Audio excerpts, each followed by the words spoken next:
जय हिंद दोस्तों, मैं हूं आशीष और आप सबको मेरे एक न्यू वीडियो पर स्वागत है। दोस्तों, आप सबने तो ये रिपोर्ट देखा होगा, पाकिस्तान की तकरीबन 10,000 रॉकेट रसिया के ऊपर दाया गया था। इसका मतलब ये है कि पाकिस्तान ने यूक्रेन को 10,000 रॉकेट बेचा था, जो आगे जाकर जंग में रसिया के खिलाफ इस्तेमाल हुआ।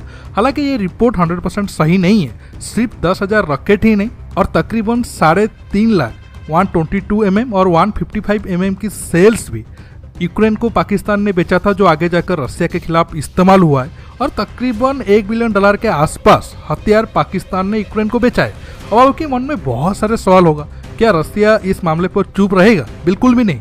रसिया तो एक तरीके से पाकिस्तान के खिलाफ एक्शन लेना शुरू भी कर चुका है और आगे और भी स्टेप्स है जो वो पाकिस्तान को झटका दे सकता है। वो तो मैं आपको डिटेल्स में बताऊंगा ही। अब बड़ा सवाल ये है, क्या पाकिस्तान का हथियार इतना अच्छा है? यूक्रेन पाकिस्तान से हथियार खरीद रहा है। इसके साथ साथ पाकिस्तान क्यों अचानक यूक्रेन को मदद कर रहा है? क्या उसे पता नहीं है अगर रसिया नाराज हुआ तो पाकिस्तान के ऊपर बहुत ज्यादा प्रॉब्लम आ सकता है? दोस्तों, आज मैं ये सारे पॉइंट पर डिटेल्स में आप सबके साथ बातचीत करूंगा। जानने के लिए आप आखिर तक ये वीडियो को देखते रहिए और ज्यादा से ज्यादा लाइक शेयर करना बिल्कुल मत भूलिए। क्या सच में पाकिस्तान का हथियार इतना अच्छा है, यूक्रेन उसे खरीद रहा है? देखिए, इसके पीछे क्वालिटी नहीं, यूक्रेन की मजबूरी है। क्योंकि जंग तकरीबन 1 साल होने को है, मतलब 7-8 दिन के बाद 1 साल पूरा हो जाएगा। अगर यूक्रेन सरेंडर नहीं करता है तो ये जंग और भी कुछ महीना और सालों तक भी चल सकता है। रसिया तो बिल्कुल प्रिपेयर है। इसी वजह से यूक्रेन को बहुत ज़्यादा हथियारों की ज़रूरत पड़ रहा है। अब जो मल्टीवैरल में इस्तेमाल होने वाले रॉकेट हो या फिर जो 122 mm या फिर 155 mm की गोले हो, वो जो ज़रूरत पड़ रहा है वो कुछ चुनिंदा देश बना रहे हैं, जैसे भारत हो गया, पाकिस्तान हो गया। लेकिन भारत तो अब देगा नहीं, इसी वजह से ये पाकिस्तान से खरीद रहे हैं और डायरेक्ट भी नहीं खरीद रहे हैं, भाया इंग्लैंड ये खरीद रहे हैं। मतलब जितने भी हथियार वो खरीद रहे हैं उनका पेमेंट इंग्लैंड कर रहा है। अब बड़ा सवाल है, पाकिस्तान क्यों बेच रहा है? देखिए, इसके पीछे 3 रीजन है। पहला रीजन है इकोनॉमिक इंटरेस्ट, क्योंकि ये जितने सारे हथियार बेच रहा है, क्योंकि ये सब हथियार बेचकर पाकिस्तान को पैसा मिल रहा है। अब अगर रिपोर्ट के हिसाब से चले तो पाकिस्तान यूक्रेन को तकरीबन 3.5 लाख गोले बेचे हैं, जिनका मार्केट वैल्यू तकरीबन 600 से 700 मिलियन यूरो है। अगर हम 10,000 रॉकेट को ऐड करें तो ये रकम 1 बिलियन से 1.5 बिलियन के बीच होगा। और ये सारा पेमेंट, जैसे मैंने आपको कहा, इंग्लैंड कर रहा है और इंग्लैंड की मिलिट्री एयरक्राफ्ट पाकिस्तान में उतरकर ये सारे हथियार को लेकर जा रहे हैं और कुछ हथियार वो भाया शिप्स के जरिए भी भेज रहे हैं। सेकेंड रीजन ये है, यूक्रेन ने पाकिस्तान को कहा है जंग खत्म होने के बाद पाकिस्तान एयरफोर्स के पास जो 40 Mi-17 हेलीकॉप्टर है, जो पाकिस्तान रसिया से 2010 में लिया था, उसे यूक्रेन मॉडिफाई करेगा। तीसरा रीजन ये है, यूक्रेन ने पाकिस्तान को ये वादा किया है, अब पाकिस्तान आर्मी के पास लगभग 320 T-80 UD टैंक है जो यूक्रेन ओरिजिन के है। अब यूक्रेन का कहना है कि जंग खत्म होने के बाद यूक्रेन बहुत सारे टैंक को अपग्रेड करेगा या फिर मॉडिफाई करने में पाकिस्तान का मदद करेगा। और एक तरीके से आप चौथा रीजन भी ऐड कर सकते हो, पाकिस्तान अब यूक्रेन को मदद करके अमेरिका और यूरोपियन कंट्री के नज़र से गुड बॉय बनना चाहता है, क्योंकि बहुत वजहों से अमेरिका और यूरोपियन कंट्री पाकिस्तान से दूरी बनाए हुए थे। दोस्तों, आप सब जानते हो, इस जंग में रसिया ने बिल्कुल खुलेआम धमकी दिया है, जो भी देश यूक्रेन को मदद करेंगे रसिया उनके ऊपर कार्रवाई करेगा। हालांकि नाटो देश और यूरोपियन कंट्री मदद तो कर रहे हैं, लेकिन ऐसे भी देश है जो रसिया की धमकी के कारण खुलकर यूक्रेन की मदद नहीं कर पा रहे हैं, जैसे कि जर्मनी हो, इजराइल हो। अब पाकिस्तान अगर रसिया के अगेंस्ट गया है तो आप ऐसा मत समझो कि रसिया बिल्कुल पाकिस्तान को माफ कर देगा। ठीक है, रसिया और पाकिस्तान के बीच संबंध उतना ज़्यादा स्ट्रांग नहीं है जैसे भारत और रसिया के बीच संबंध है, फिर भी रसिया चाहे तो पाकिस्तान को डैमेज कर सकता है और कर भी रहा है। कैसे? अब एक एक करके मैं आपको बताता हूँ।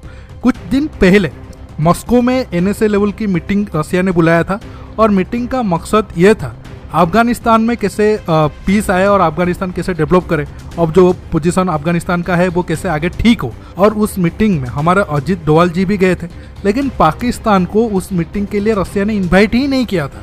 इससे आप अंदाजा लगा सकते हो रसिया आगे जाकर पाकिस्तान के खिलाफ कितना हो सकता है।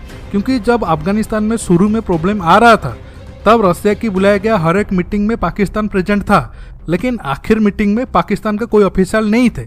इतना ही नहीं, आगे जाकर रसिया पाकिस्तान के एयरफोर्स को बहुत ज़्यादा डैमेज कर सकता है। क्यों? मैं आपको बताता हूँ। क्योंकि आप सब जानते हो, अब प्रेजेंट टाइम में पाकिस्तान एयरफोर्स में JF-17 ब्लॉक 1 और ब्लॉक 2 मिलाकर तकरीबन 150 के ऊपर फाइटर एयरक्राफ्ट है। और ये सारे फाइटर एयरक्राफ्ट में जो इंजन लगा है वो RD-93 सीरीज का इंजन लगा है जो रसिया में बना हुआ है।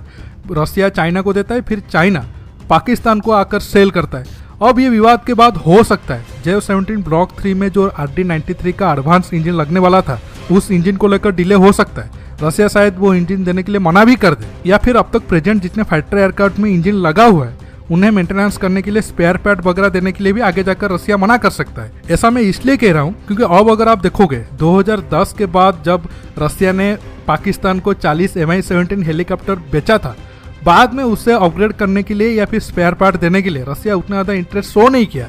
इसी वजह से रसिया वो एयरक्राफ्ट को यूक्रेन के जरिए रिपेयर करना चाहता था या फिर अपग्रेड करना चाहता था। अब सेम टाइप का प्रॉब्लम JF-17 के साथ आ सकता है। तीसरा झटका इकोनॉमिकली रसिया पाकिस्तान को दे सकता है, क्योंकि आप सब जानते हो बलूचिस्तान से लेकर पाकिस्तान की कसूर रीजन तक जो गैस लाइन बिछाया जाना था उसमें रसिया बढ़ चढ़ कर हिस्सा ले रहा था, और उस प्रोजेक्ट में जितना ज़्यादा पैसा भी लगता लगभग 25% से 30% रसिया इन्वेस्ट करने वाली थी। और ये गैस लाइन 1100 किलोमीटर तक लंबा था। ये बलूचिस्तान से कराची होते हुए पाकिस्तान के पंजाब तक ये गैस लाइन आना था, लेकिन हो सकता है ये प्रोजेक्ट भी आगे डिले हो सकता है या फिर रसिया ये कैंसिल कर सकता है। अब देखना होगा क्या आगे भी पाकिस्तान रसिया के एग्नेस्ट हथियार यूक्रेन को देता है या इसी पोजीशन में स्टॉप हो जाएगा।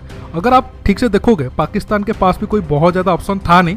पाकिस्तान अगर रसिया के खिलाफ वेपन ना देता तो अमेरिका समेत यूरोपियन कंट्री नाराज होते, वो भी पाकिस्तान के लिए बड़ा मुसीबत था। अब हथियार दे रहा है तो रसिया का नाराजगी उसे झेलना पड़ेगा। दोस्तों आज के टॉपिक में बस इतना ही। अब आप जान गए होंगे पाकिस्तान अपने हरकतों के कारण आगे जाकर कितना बड़ा प्रॉब्लम में वो फंसने वाला है। दोस्तों ये वीडियो को ज़्यादा से ज़्यादा लाइक शेयर करने के साथ साथ आप मेरे चैनल को सब्सक्राइब करिए, और सब्सक्राइब बटन के पास जो बेल आइकन है उसे प्रेस करिए ताकि आगे आप मेरे आने वाले वीडियो को मिस न कर सके। दोस्तों रुकता हूँ, बहुत जल्द और एक न्यू टॉपिक के साथ मिलूंगा। नमस्कार, जय हिंद।